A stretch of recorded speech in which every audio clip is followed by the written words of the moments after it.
Hello students, in this video lecture we will continue first chapter of your supplementary book The Magic Violin. It is second video lecture of your first chapter. I will do line by line Punjabi explanation as I did in my first video lecture. Let's start. ਸਭ ਤੋਂ ਪਹਿਲਾਂ ਬੇਟਾ ਆਪਾਂ ਇਹ ਵੇਖਦੇ ਹਾਂ ਕਿ first video lecture ਆਪਾਂ ਕਿੱਥੇ ਜੇ ਛੱਡਿਆ ਸੀ, ਉਸ ਵਿੱਚ ਲਾਸਟ ਵਿੱਚ ਕੀ ਹੋਇਆ ਸੀ। ਜਿਵੇਂ ਕਿ ਤੁਸੀਂ ਦੇਖਦੇ ਹੋ ਕਿ ਜੋ ਆਪਣੀ ਸਟੋਰੀ ਵਾਲਾ ਇਹ ਲੜਕਾ ਹੈ, ਉਸਨੇ ਇੱਕ ਬੈਗਰ ਨੂੰ ਆਪਣੇ 3 ਜੋ ਕਾਪਰ ਦੇ ਕੁਆਇਨਸ ਉਸ ਕੋਲੇ ਸਨ ਉਹ ਦੇ ਦਿੱਤੇ ਸਨ। ਤੇ ਅਸਲ ਵਿੱਚ ਉਹ ਜੋ ਬੈਗਰ ਸੀ ਉਹ ਬੈਗਰ ਨਹੀਂ ਸੀ, ਇੱਕ ਦੇਵਤਾ ਸੀ, ਐਂਜਲ ਸੀ। ਠੀਕ ਹੈ ਨਾ। ਉਹ ਆਪਣੇ ਜਦ 3 ਕਾਪਰ ਦੇ ਕੁਆਇਨ ਉਸ ਦੇਵਤੇ ਨੂੰ ਦੇ ਦਿੰਦਾ ਹੈ ਤਾਂ ਉਹ ਦੇਵਤਾ ਆਪਣੇ ਸਹੀ ਰੂਪ ਵਿੱਚ ਆ ਜਾਂਦਾ ਹੈ। ਭਿਖਾਰੀ ਦੇ ਕੱਪੜੇ ਉਸਦੇ ਲੈ ਜਾਂਦੇ ਹਨ ਅਤੇ ਬਹੁਤ ਹੀ ਸੁੰਦਰ ਇੱਕ ਬਲੈਕ ਮਖਮਲੀ ਕੱਪੜੇ ਉਸਦੇ ਆ ਜਾਂਦੇ ਹਨ ਹੁਣ। ਅਤੇ ਉਹ ਇਸ ਲੜਕੇ ਨੂੰ ਕੀ ਕਹਿੰਦਾ ਹੈ ਕਿ ਮੈਂ ਤੇਰੀਆਂ 2 ਇੱਛਾਵਾਂ ਪੂਰੀਆਂ ਕਰ ਸਕਦਾ ਹਾਂ, ਤੂੰ ਮੇਰੇ ਤੋਂ 2 ਇੱਛਾਵਾਂ ਕੋਈ ਵੀ ਮੰਗ ਲੈ। ਤੇ ਲੜਕੇ ਨੇ ਉਸਨੂੰ ਕੀ ਕਿਹਾ ਸੀ ਕਿ ਮੈਨੂੰ ਇੱਕ ਤਾਂ ਤੁਸੀਂ ਇੱਕ ਵਾਇਲਨ ਦੇ ਦਿਓ ਜਿਸ ਨੂੰ ਵਜਾਉਣ ਤੇ ਹਰ ਕੋਈ ਨੱਚਣਾ ਸਟਾਰਟ ਕਰ ਦੇਵੇ, ਡਾਂਸ ਕਰਨਾ ਸਟਾਰਟ ਕਰ ਦੇਵੇ, ਅਤੇ ਇੱਕ ਇਹੋ ਜਿਹੀ ਬੰਦੂਕ ਦੇ ਦਿਓ ਜਿਸ ਦਾ ਨਿਸ਼ਾਨਾ ਕਦੇ ਵੀ ਨਾ ਖੁੰਝੇ। ਚਲੋ ਬੇਟਾ ਅੱਗੇ ਦੇਖਦੇ ਹਾਂ ਆਪਾਂ ਉਸ ਤੋਂ ਅੱਗੇ ਫਿਰ ਕੀ ਹੋਇਆ। The old man smiled, and at once from beneath his cloak he brought out a violin and a gun. ਉਹ ਜੋ ਬੁੱਢਾ ਆਦਮੀ ਸੀ, ਜੋ ਅਸਲ ਵਿੱਚ ਇੱਕ ਦੇਵਤਾ ਸੀ, ਉਹ ਮੁਸਕਰਾਇਆ ਅਤੇ ਉਸਨੇ ਆਪਣੇ ਚੋਲੇ ਦੇ ਵਿੱਚੋਂ ਇੱਕ ਵਾਇਲਨ ਕੱਢੀ ਅਤੇ ਇੱਕ ਗਨ ਕੱਢੀ। He gave them to the boy. ਉਸਨੇ ਇਹ ਉਸ ਲੜਕੇ ਨੂੰ ਦੇ ਦਿੱਤੀਆਂ ਤੇ ਕੀ ਕਿਹਾ, may they bring you the happiness that you deserve, he said and disappeared. ਉਹ ਜੋ ਦੇਵਤਾ ਸੀ ਕੀ ਕਹਿੰਦਾ, ਸ਼ਾਇਦ ਇਹ ਚੀਜ਼ਾਂ ਤੈਨੂੰ ਉਹ ਖੁਸ਼ੀ ਦੇ ਸਕਦੀਆਂ ਹਨ ਜਿਨ੍ਹਾਂ ਦਾ ਤੂੰ ਹੱਕਦਾਰ ਹੈ। ਇਹ ਗੱਲ ਕਹਿ ਕੇ ਉਹ ਦੇਵਤਾ ਅਲੋਪ ਹੋ ਗਿਆ, ਡਿਸਅਪੀਅਰਡ ਹੋ ਗਿਆ। The boy made his way back towards the farm where he had worked for 3 long years for 3 copper coins. ਉਸ ਤੋਂ ਬਾਅਦ ਕੀ ਹੋਇਆ, ਉਹ ਲੜਕਾ ਆਪਣਾ ਵਾਪਸ ਉਸੇ ਖੇਤ ਦੇ ਵੱਲ ਚੱਲ ਪਿਆ, ਉਸੇ ਫਾਰਮ ਦੇ ਵੱਲ ਚੱਲ ਪਿਆ ਜਿੱਥੇ ਉਸਨੇ 3 ਸਾਲ ਕੰਮ ਕੀਤਾ ਸੀ, ਸਿਰਫ 3 ਕਾਪਰ ਦੇ ਕੁਆਇਨਸ ਦੇ ਲਈ, 3 ਕਾਪਰ ਦੇ ਸਿੱਕਿਆਂ ਦੇ ਲਈ। ਜਿੱਥੇ ਉਸਨੇ ਪਹਿਲਾਂ 3 ਸਾਲ ਕੰਮ ਕੀਤਾ ਸੀ ਉਧਰ ਹੀ ਹੁਣ ਇਹ ਚੱਲ ਪਿਆ। And just as he went near the gate, ਅਤੇ ਜਿਉਂ ਹੀ ਉਹ ਉੱਥੇ ਗੇਟ ਦੇ ਕੋਲ ਪਹੁੰਚਿਆ, a bird flew up from a field. ਉੱਥੇ ਕੀ ਹੋਇਆ, ਇੱਕ ਪੰਛੀ ਇੱਕ ਖੇਤ ਦੇ ਵਿੱਚੋਂ ਉੱਡਿਆ।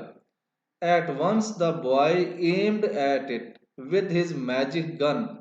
ਲੜਕੇ ਨੇ ਕੀ ਕੀਤਾ, ਆਪਣੀ ਜਾਦੂਈ ਬੰਦੂਕ ਦੇ ਨਾਲ ਉਸ ਤੇ ਨਿਸ਼ਾਨਾ ਸਾਧਿਆ। And of course hit the bird, ਅਤੇ ਉਸ ਪੰਛੀ ਨੂੰ ਹਿੱਟ ਕਰ ਦਿੱਤਾ। ਐਜ਼ ਦਾ ਬਰਡ ਫੈਲ, ਜਿਉਂ ਹੀ ਪੰਛੀ ਹੇਠਾਂ ਡਿੱਗਿਆ, the farmer came out of the house and went to pick it up. ਉਹ ਜੋ ਕਿਸਾਨ ਸੀ ਆਪਣੇ ਘਰ ਦੇ ਵਿੱਚੋਂ ਨਿਕਲਿਆ ਉਸ ਪੰਛੀ ਨੂੰ ਚੁੱਕਣ ਦੇ ਲਈ। That is mine, he shouted. ਇਹ ਮੇਰਾ ਹੈ, ਉਹ ਚਿল্ਲਾਇਆ। Certainly, answered the boy. ਲੜਕੇ ਨੇ ਕੀ ਉੱਤਰ ਦਿੱਤਾ, ਹਾਂ ਹਾਂ ਤੁਹਾਡਾ ਹੀ ਹੈ, but you may only have it by dancing for it. ਪਰ ਤੁਸੀਂ ਇਸ ਨੂੰ ਪ੍ਰਾਪਤ ਕਿਵੇਂ ਕਰ ਸਕਦੇ ਹੋ, ਡਾਂਸ ਕਰਕੇ ਹੀ ਇਸ ਨੂੰ ਪ੍ਰਾਪਤ ਕਰ ਸਕਦੇ ਹੋ। I will have none of your rudeness, you rascal, shouted the farmer. ਕਿਸਾਨ ਉਸ ਤੇ ਚਲਾਉਂਦਾ ਹੈ, ਮੈਂ ਤੁਹਾਡੀ ਇਸ ਤਰ੍ਹਾਂ ਦੀ ਕੋਈ ਰਿਊਡਨੈਸ, ਬੇਵਕੂਫੀ ਵਾਲੀਆਂ ਗੱਲਾਂ, ਸ਼ਰਾਰਤੀ ਲੜਕੇ, ਮੈਂ ਤੁਹਾਡੀਆਂ ਇਹੋ ਜਿਹੀਆਂ ਬੇਵਕੂਫੀ ਵਾਲੀਆਂ ਗੱਲਾਂ ਨਹੀਂ ਮੰਨਾਂਗਾ। But before he could reach the bird, ਪਰ ਇਸ ਤੋਂ ਪਹਿਲਾਂ ਕਿ ਉਹ ਕਿਸਾਨ ਉਸ ਪੰਛੀ ਤੱਕ ਪਹੁੰਚਦਾ, the boy began to play on his violin. ਲੜਕੇ ਨੇ ਆਪਣੀ ਵਾਇਲਨ ਉੱਤੇ ਵਜਾਉਣਾ ਸਟਾਰਟ ਕਰ ਦਿੱਤਾ। And the farmer had to dance, ਅਤੇ ਕਿਸਾਨ ਨੂੰ ਡਾਂਸ ਕਰਨਾ ਪਿਆ। He danced and the boy would not stop playing.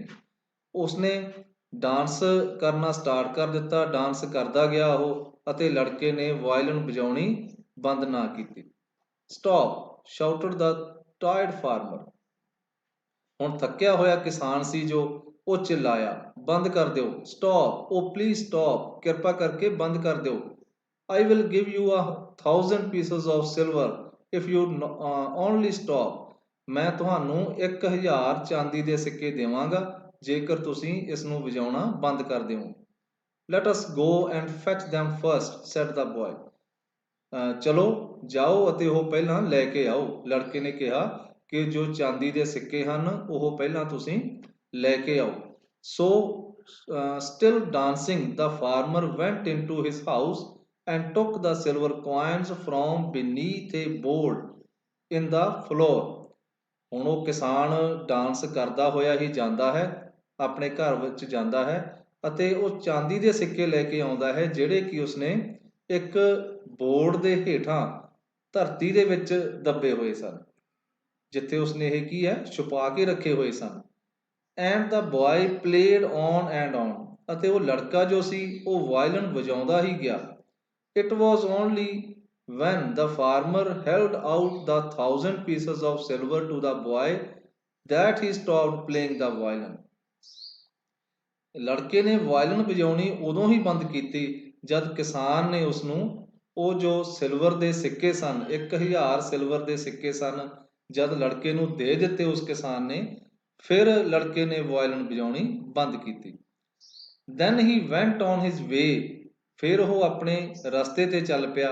But the farmer ran before him into the village। ਪਰ ਉਹ ਜੋ ਕਿਸਾਨ ਸੀ ਉਸ ਤੋਂ ਪਹਿਲਾਂ ਹੀ ਪਿੰਡ ਵਿੱਚ ਪਹੁੰਚ ਗਿਆ, ਲੜਕੇ ਤੋਂ ਪਹਿਲਾਂ ਹੀ ਪਿੰਡ ਵਿੱਚ ਪਹੁੰਚ ਗਿਆ। And told the police that the boy was a thief। ਅਤੇ ਉਸਨੇ ਪੁਲਿਸ ਨੂੰ ਕੀ ਕਹਿ ਦਿੱਤਾ ਕਿ ਇਹ ਲੜਕਾ ਇੱਕ ਚੋਰ ਸੀ। The magistrate sent out the policemen and they soon caught the boy with the 1,000 pieces of silver that the farmer said he had stolen। Magistrate ਨੇ ਕੀ ਕਹਿ ਦਿੱਤਾ, ਪੁਲਿਸ ਨੂੰ ਭੇਜ ਦਿੱਤਾ ਅਤੇ ਪੁਲਿਸ ਨੇ ਕੀ ਹੈ ਜਲਦੀ ਹੀ ਉਸ ਲੜਕੇ ਨੂੰ ਉਹਨਾਂ 1,000 ਚਾਂਦੀ ਦੇ ਸਿੱਕਿਆਂ ਦੇ ਨਾਲ ਫੜ ਲਿਆ ਜੋ ਕਿ ਉਸਨੇ ਕਿਸਾਨ ਨੇ ਕਿਹਾ ਸੀ ਕਿ ਇਸ ਲੜਕੇ ਨੇ ਇਹ ਚੋਰੀ ਕੀਤੇ ਹਨ। In those days in Sicily, ਉਹਨਾਂ ਦਿਨਾਂ ਦੇ ਵਿੱਚ ਸਿਸਲੀ ਸ਼ਹਿਰ ਦੇ ਵਿੱਚ the punishment for stealing was death। ਚੋਰੀ ਦੀ ਸਜ਼ਾ ਕੀ ਸੀ? ਮੌਤ। ਜੇਕਰ ਕੋਈ ਚੋਰੀ ਕਰਦਾ ਸੀ ਤਾਂ ਉਸਨੂੰ ਮੌਤ ਦੀ ਸਜ਼ਾ ਦਿੱਤੀ ਜਾਂਦੀ ਸੀ। It seemed impossible for such a poor boy to have such a large sum of money। ਅਤੇ ਇਹ ਗੱਲ ਬਿਲਕੁਲ ਅਸੰਭਵ ਲੱਗਦੀ ਸੀ ਕਿ ਇਹੋ ਜਿਹੇ ਗਰੀਬ ਲੜਕੇ ਦੇ ਕੋਲ ਐਡੀ ਵੱਡੀ ਸੰਖਿਆ ਦੇ ਵਿੱਚ ਪੈਸੇ, ਐਡੀ ਵੱਡੇ ਸਮ ਦੇ ਵਿੱਚ ਪੈਸੇ ਕਿਵੇਂ ਹੋ ਸਕਦੇ ਸਨ। So he was sentenced to be hanged at once। ਇਸ ਲਈ ਉਸਨੂੰ ਕੀ ਸਜ਼ਾ ਸੁਣਾ ਦਿੱਤੀ ਜੱਜ ਨੇ ਕਿ ਇਸ ਨੂੰ ਫਾਂਸੀ ਦੇ ਦਿੱਤੀ ਜਾਵੇ। The boy asked the magistrate to let him play the violin before he was hanged। ਲੜਕੇ ਨੇ ਜੱਜ ਨੂੰ ਕੀ ਬੇਨਤੀ ਕੀਤੀ, ਮੈਜਿਸਟ੍ਰੇਟ ਨੂੰ ਕੀ ਬੇਨਤੀ ਕੀਤੀ ਕਿ ਉਸਨੂੰ ਫਾਂਸੀ ਦੇਣ ਤੋਂ ਪਹਿਲਾਂ ਇੱਕ ਵਾਰ ਵਾਇਲਨ ਵਜਾਉਣ ਦੀ ਆਗਿਆ ਦੇ ਦਿੱਤੀ ਜਾਵੇ। The kind magistrate allowed him to do so। ਜੋ ਦਿਆਲੂ ਮੈਜਿਸਟ੍ਰੇਟ ਸੀ, ਜੱਜ ਸੀ ਜੋ, ਉਹ ਬਹੁਤ ਹੀ ਇੱਕ ਕਾਇੰਡ ਵਿਅਕਤੀ ਸੀ, ਇੱਕ ਚੰਗਾ ਵਿਅਕਤੀ ਸੀ, ਦਿਆਲੂ ਵਿਅਕਤੀ ਸੀ। ਉਸਨੇ ਕੀ ਕੀਤਾ, ਲੜਕੇ ਨੂੰ ਵਾਇਲਨ ਵਜਾਉਣ ਦੀ ਆਗਿਆ ਦੇ ਦਿੱਤੀ। The farmer cried out in alarm when he saw the hangman give the violin back to the boy and shouted to the magistrate। ਜਦ ਕਿਸਾਨ ਨੇ ਦੇਖਿਆ ਕਿ ਹੈਂਗਮੈਨ ਨੇ ਉਸ ਨੂੰ ਵਾਇਲਨ ਵਾਪਸ ਦੇ ਦਿੱਤੀ ਹੈ ਵਜਾਉਣ ਦੇ ਲਈ, ਤਾਂ ਕਿਸਾਨ ਬਹੁਤ ਚਿल्लाया। ਕਿਸਾਨ ਜੱਜ ਉੱਤੇ ਵੀ ਚਿल्लाया ਕਿ ਉਸ ਨੂੰ ਇਹ ਆਗਿਆ ਕਿਉਂ ਦੇ ਦਿੱਤੀ। He must not play, he must not play, oh don't let him play। ਕਿਸਾਨ ਕੀ ਹੈ ਚਿल्ला ਰਿਹਾ ਸੀ ਕਿ ਇਸ ਨੂੰ ਵਾਇਲਨ ਵਜਾਉਣ ਦੀ ਆਗਿਆ ਨਾ ਦਿੱਤੀ ਜਾਵੇ। But the magistrate only smiled and said। ਪਰ ਜੋ ਜੱਜ ਸੀ ਉਹ ਸਿਰਫ ਮੁਸਕਰਾਇਆ ਅਤੇ ਕੀ ਕਿਹਾ ਜੱਜ ਨੇ, It can do no harm। ਇਸ ਦਾ ਕੋਈ ਨੁਕਸਾਨ ਨਹੀਂ ਹੈ। Let the poor lad play the violin for a few minutes। ਚਲੋ ਵਿਚਾਰੇ ਲੜਕੇ ਨੂੰ ਕੁਝ ਮਿੰਟ ਦੇ ਲਈ ਵਾਇਲਨ ਵਜਾ ਲੈਣ ਦਿਓ। He is too young to die। ਇਹ ਬਹੁਤ ਹੀ ਛੋਟਾ ਹੈ ਮਰਨ ਦੇ ਲਈ। So the boy began to play the violin। ਇਸ ਲਈ ਲੜਕੇ ਨੇ ਵਾਇਲਨ ਵਜਾਉਣੀ ਸ਼ੁਰੂ ਕਰ ਦਿੱਤੀ। At once the magistrate and the hangman and the farmer and all the people who were gathered in the marketplace to see the poor boy hanged began to dance. ਜਦ ਲੜਕੇ ਨੇ ਵਾਇਲਨ ਵਜਾਉਣੀ ਸਟਾਰਟ ਕੀਤੀ ਤਾਂ magistrate, ਜੱਜ ਜੋ ਸੀ, Hangman ਜੋ ਫਾਂਸੀ ਲਗਾਉਣ ਵਾਲਾ ਵਿਅਕਤੀ ਸੀ, ਅਤੇ ਕਿਸਾਨ ਅਤੇ ਹੋਰ ਲੋਕ ਜੋ ਵੀ ਉੱਥੇ ਇਕੱਠੇ ਹੋਏ ਸਨ, ਉਸ ਵਿਚਾਰੇ ਲੜਕੇ ਨੂੰ ਫਾਂਸੀ ਲਗਾਉਂਦੇ ਹੋਏ ਦੇਖਣ ਦੇ ਲਈ ਇਕੱਠੇ ਹੋਏ ਸਨ। ਸਾਰਿਆਂ ਨੇ ਹੀ ਡਾਂਸ ਕਰਨਾ ਸਟਾਰਟ ਕਰ ਦਿੱਤਾ, ਕਿਉਂਕਿ ਉਹ ਇੱਕ ਜਾਦੂਈ ਵਾਇਲਨ ਸੀ ਅਤੇ ਲੜਕੇ ਨੂੰ ਇਹ ਵਰਦਾਨ ਮਿਲਿਆ ਸੀ ਕਿ ਜਦ ਉਹ ਵਾਇਲਨ ਵਜਾਵੇਗਾ ਸਾਰੇ ਕੀ ਹੈ, ਡਾਂਸ ਕਰਨਾ ਸਟਾਰਟ ਕਰ ਦੇਣਗੇ। ਉਸੇ ਤਰ੍ਹਾਂ ਹੀ ਹੋਇਆ, ਜਦ ਲੜਕੇ ਨੇ ਵਾਇਲਨ ਵਜਾਉਣੀ ਸਟਾਰਟ ਕੀਤੀ ਸਾਰੇ ਕੀ ਹੈ, ਡਾਂਸ ਕਰਨਾ ਸਟਾਰਟ ਕਰ ਦਿੰਦੇ ਹਨ। They danced and danced and while the boy played they could not stop dancing। ਉਹ ਨੱਚਦੇ ਹੀ ਗਏ ਅਤੇ ਜਦ ਲੜਕਾ ਵਾਇਲਨ ਵਜਾ ਰਿਹਾ ਸੀ ਤਾਂ ਉਹ ਆਪਣੇ ਆਪ ਨੂੰ ਰੋਕ ਨਾ ਸਕੇ। ਓਹ ਦ ਮੈਜਿਸਟ੍ਰੇਟ ਕ੍ਰਾਈਡ, ਮੈਜਿਸਟ੍ਰੇਟ ਕੀ ਹੈ, ਚਿल्ला ਉੱਠਿਆ। I can't go on, ਮੈਂ ਹੋਰ ਨਹੀਂ ਨੱਚ ਸਕਦਾ। I can't, but he had to dance because he could not stop। ਪਰ ਉਸਨੂੰ ਡਾਂਸ ਕਰਨਾ ਹੀ ਪਿਆ ਮੈਜਿਸਟ੍ਰੇਟ ਨੂੰ, ਕਿਉਂਕਿ ਉਹ ਆਪਣੇ ਆਪ ਨੂੰ ਰੋਕ ਨਹੀਂ ਪਾ ਰਿਹਾ ਸੀ। Make him stop, cried the tired farmer। ਇਸ ਨੂੰ ਬੰਦ ਕਰਵਾਓ। ਜੋ ਥੱਕਿਆ ਹੋਇਆ ਕਿਸਾਨ ਸੀ ਉਹ ਵੀ ਚਿल्ला ਰਿਹਾ ਸੀ ਕਿ ਇਸ ਨੂੰ ਸਾਰੰਗੀ ਵਜਾਉਣਾ ਬੰਦ ਕਰਵਾਓ। Make him stop, ਇਸ ਨੂੰ ਬੰਦ ਕਰਵਾਓ। He can have my 1000 pieces of silver if he stops। ਉਹ ਇਹ ਮੇਰੇ ਤੋਂ ਕੀ ਹੈ, 1000 ਚਾਂਦੀ ਦੇ ਸਿੱਕੇ ਰੱਖ ਸਕਦਾ ਹੈ, ਲੈ ਸਕਦਾ ਹੈ, ਜੇਕਰ ਇਹ ਸਾਰੰਗੀ ਵਜਾਉਣਾ ਬੰਦ ਕਰ ਦੇਵੇ। I shall die, ਮੈਂ ਮਰ ਜਾਵਾਂਗਾ। I shall die, cried the hangman। Hangman ਵੀ ਚਿल्ला ਰਿਹਾ ਸੀ ਕਿ ਮੈਂ ਤਾਂ ਮਰ ਹੀ ਜਾਵਾਂਗਾ ਡਾਂਸ ਕਰਦਾ ਕਰਦਾ। I can dance no more, make him stop। ਮੈਂ ਹੋਰ ਡਾਂਸ ਨਹੀਂ ਕਰ ਸਕਦਾ, ਇਸ ਨੂੰ ਬੰਦ ਕਰਵਾਓ। But the boy played on, ਪਰ ਲੜਕਾ ਵਜਾਉਂਦਾ ਹੀ ਗਿਆ। And the magistrate and the hangman and the farmer looked like dead people dancing। ਜੋ ਮੈਜਿਸਟ੍ਰੇਟ ਸੀ, ਫਾਰਮਰ ਸੀ ਅਤੇ ਹੋਰ ਜੋ ਲੋਕ ਸਨ ਉਹ ਇਸ ਤਰ੍ਹਾਂ ਨੱਚ ਰਹੇ ਸਨ ਜਿਵੇਂ ਕੀ ਹੈ, ਮਰੇ ਹੋਏ ਲੋਕ ਨੱਚ ਰਹੇ ਹੋਣ, ਕਿਉਂਕਿ ਉਹ ਥੱਕ ਹੀ ਇੰਨਾ ਗਏ ਸੀ। For they had no strength left in them, but they could not stop। ਪਰ ਉਹਨਾਂ ਦੇ ਵਿੱਚ ਬਿਲਕੁਲ ਵੀ ਤਾਕਤ ਨਹੀਂ ਬਚੀ ਸੀ, ਪਰ ਉਹ ਆਪਣੇ ਆਪ ਨੂੰ ਰੋਕ ਨਹੀਂ ਪਾ ਰਹੇ ਸਨ। At last the magistrate cried, ਅਖੀਰ ਵਿੱਚ ਜੱਜ ਚਿल्लाया, stop, boy stop, ਲੜਕੇ ਬੰਦ ਕਰ ਦਿਓ। You shall go free, ਤੁਹਾਨੂੰ ਆਜ਼ਾਦ ਕਰ ਦਿੱਤਾ ਜਾਵੇਗਾ। The farmer gives you the 1000 pieces of silver, ਜੋ ਕਿਸਾਨ ਹੈ ਉਹ ਤੁਹਾਨੂੰ 1000 ਚਾਂਦੀ ਦੇ ਸਿੱਕੇ ਦੇਵੇਗਾ। And I give you your freedom, ਅਤੇ ਮੈਂ ਤੁਹਾਨੂੰ ਤੁਹਾਡੀ ਆਜ਼ਾਦੀ ਦੇ ਦੇਵਾਂਗਾ। Very well, said the boy। ਬਹੁਤ ਚੰਗੇ, ਲੜਕੇ ਨੇ ਕਿਹਾ। Tell the hangman to fetch my gun and silver pieces and I will stop। Hangman ਨੂੰ ਕਹੋ, ਫਾਂਸੀ ਲਗਾਉਣ ਵਾਲੇ ਵਿਅਕਤੀ ਨੂੰ ਕਹੋ ਕਿ ਮੇਰੀ ਬੰਦੂਕ ਲੈ ਕੇ ਆਵੇ ਅਤੇ ਸਿਲਵਰ ਕੋਇਨਸ ਲੈ ਕੇ ਆਵੇ ਅਤੇ ਮੈਂ ਵਜਾਉਣਾ ਬੰਦ ਕਰ ਦੇਵਾਂਗਾ। So the hangman danced away to the court house। Hangman ਜੋ ਸੀ ਉਹ ਡਾਂਸ ਕਰਦਾ ਹੀ ਕੋਰਟ ਹਾਊਸ ਦੇ ਵੱਲ ਗਿਆ। where the silver and the gun were kept, ਜਿੱਥੇ ਸਿਲਵਰ ਅਤੇ ਉਹ ਜੋ ਚਾਂਦੀ ਦੇ ਸਿੱਕੇ ਸਨ ਅਤੇ ਗਨ ਜਿੱਥੇ ਰੱਖੀ ਹੋਈ ਸੀ ਉੱਥੇ ਉਹ ਡਾਂਸ ਕਰਦਾ ਹੋਇਆ ਹੀ ਗਿਆ। He returned with the boy's things in his hands। ਉਹ ਕੀ ਹੈ, ਲੜਕੇ ਦੀਆਂ ਉਹ ਚੀਜ਼ਾਂ ਆਪਣੇ ਹੱਥ ਵਿੱਚ ਲੈ ਕੇ ਵਾਪਸ ਆਇਆ। The boy said, ਲੜਕੇ ਨੇ ਕਿਹਾ, tie the gun to my belt, ਇਸ ਗਨ ਨੂੰ ਮੇਰੀ ਬੈਲਟ ਨਾਲ ਬੰਨ੍ਹ ਦਿਓ। And put the money in my pockets, ਅਤੇ ਜੋ ਪੈਸੇ ਹਨ, ਇਹ ਚਾਂਦੀ ਦੇ ਸਿੱਕੇ ਹਨ, ਇਹ ਮੇਰੀਆਂ ਜੇਬਾਂ ਵਿੱਚ ਪਾ ਦਿਓ। Because I trust no one anymore, ਕਿਉਂਕਿ ਮੈਂ ਹੋਰ ਕਿਸੇ ਉੱਤੇ ਵੀ ਯਕੀਨ ਨਹੀਂ ਕਰਦਾ।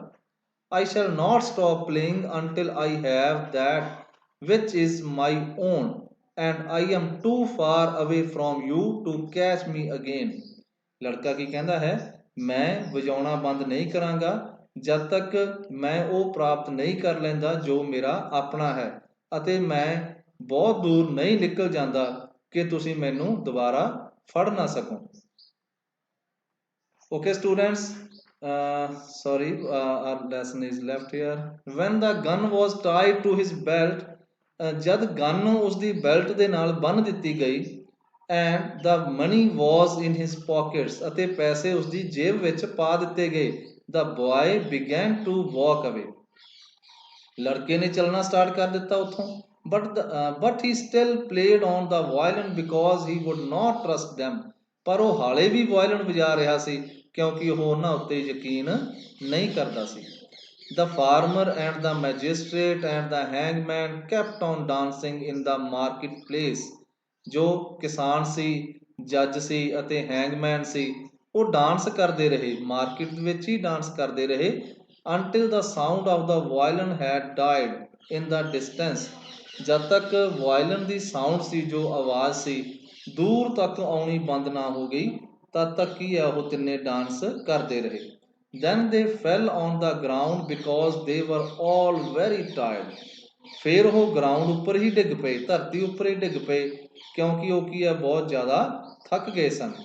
but the boy went on to find his fortune with his violin under his arm, ਪਰ ਉਹ ਲੜਕਾ ਕੀ ਹੈ ਚੱਲਦਾ ਹੀ ਗਿਆ ਆਪਣੀ ਅੱਗੇ ਕਿਸਮਤ ਦੀ ਭਾਲ ਵਿੱਚ ਕਿ ਅੱਗੇ ਉਸਦੀ ਕਿਸਮਤ ਵਿੱਚ ਕੀ ਹੈ। ਜਦ ਤੱਕ ਆਪਣੀ ਬੰਦੂਕ ਨੂੰ ਕੀ ਹੈ ਆਪਣੀ ਬਾਂਹ ਦੇ ਹੇਠਾਂ ਲਏ ਚੱਲਦਾ ਗਿਆ।